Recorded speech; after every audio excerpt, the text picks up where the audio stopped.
శ్రీనివాస శ్రీ కన్యకా పరమేశ్వరి పురాణం 4వ అధ్యాయం. ఓం కుసుమపుత్రీ చ విద్మహే కన్యకుమారి ధీమహి తన్నో వాసవి ప్రచోదయాత్.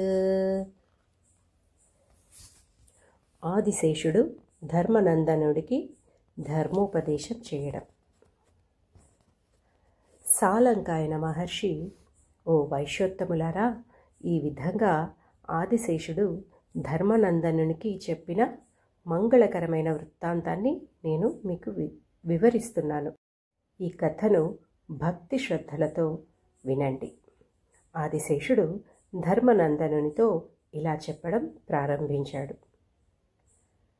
పరమ పవిత్రమైన పుణ్యకథను సమాహిత చిత్తంతో ఆలకించు అని చెప్పారు.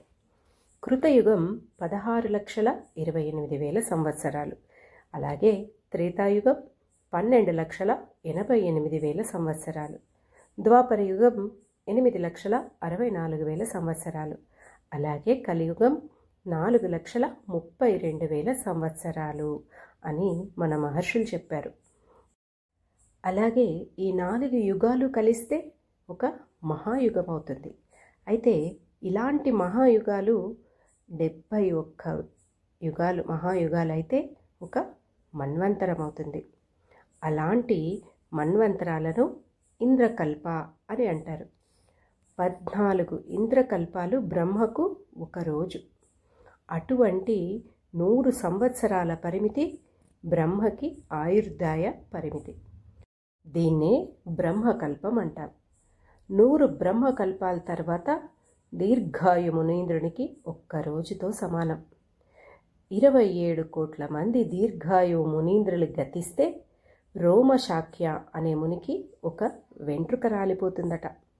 అలాంటి 30 కోట్ల రోమశాక్య మునిలు గతిస్తే ఒక అష్టావక్రమునికి ఒక్క శల్యం జీర్ణిస్తుందట. 40 కోట్ల అష్టావక్ర మహర్షులు దాటితే పాదద్రగ్న మునికి ఒక్క క్షణమైన అనుభూతి. అలాంటి పాదద్రగ్న మునిలు 20 అబ్జ కోటి జన గతిస్తే మహేశ్వరునికి నిమిషమైన అనుభూతి కలుగుతుందట.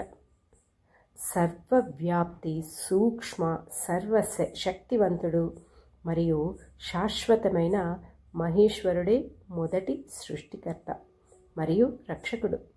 ఆయన ప్రపంచానికే పునాది, ఆధారం, అన్నింటినీ కాపాడేవాడు. మరి ఆయన సమస్త లోకాలకు అధిపతి. జగదీశ్వరుడైన ఆయనకు అనేక భుజాలు మరియు అనేక ఉదరాలు ఉన్నాయి. అతను అనేక వేదాల అదృశ్య శేషం.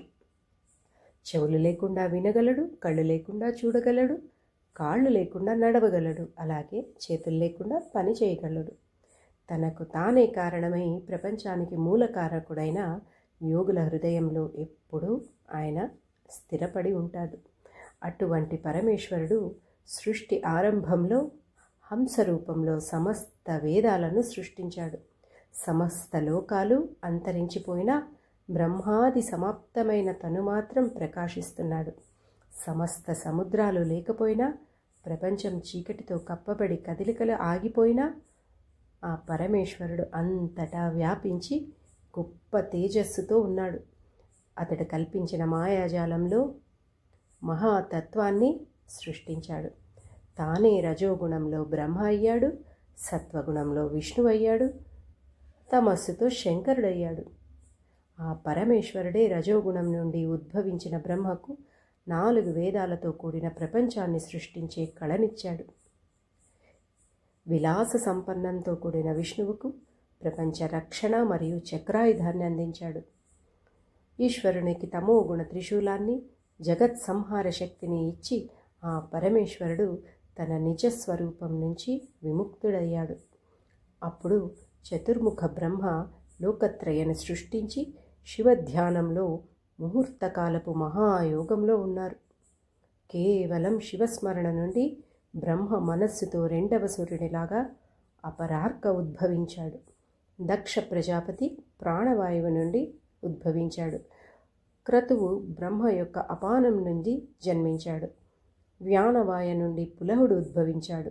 ఉదానవాయువు నుండి పులస్త్యుడు జన్మించాడు. వశిష్ఠుడు సమాన వాయువు నుండి జన్మించాడు. ఆ విధంగా శిరస్సు నుండి గగనం, కర్ణల నుండి వాయువు, నేత్రాల నుండి చంద్రుడు, ముఖం నుండి ఇంద్రాగ్ని, నాభి నుండి అంతరిక్షం, రోమకుండల నుండి లోకాలు, సర్వ అవయవాల నుండి దేవతలు, ముఖం నుండి బ్రాహ్మణులు, భుజాల నుండి క్షత్రియులు, తొడల నుండి వైశ్యులు మరియు పాదాల నుండి శూద్రులు పుట్టారు.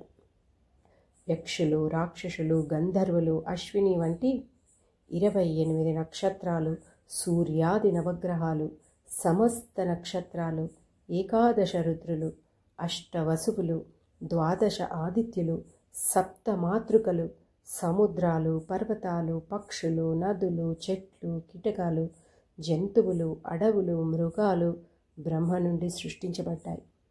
లోక పితామహుడైన బ్రహ్మదేవుడు సకల ప్రాణులకు వారి వారి యోగ్యతానుసారంగా వారి వారికి ఉచితమైన జీవనాధారాలను, వారి వారికి సరైన ఆహారాలను, వేరే వేరే నివాస స్థానాలను, నియమాలను, బ్రహ్మచర్యాది ఆశ్రమాలను, బ్రహ్మణాది జాతిలను, నానావిధ దేశాలను సృష్టించి హర్ష చిత్తంతో కాపాడాడు.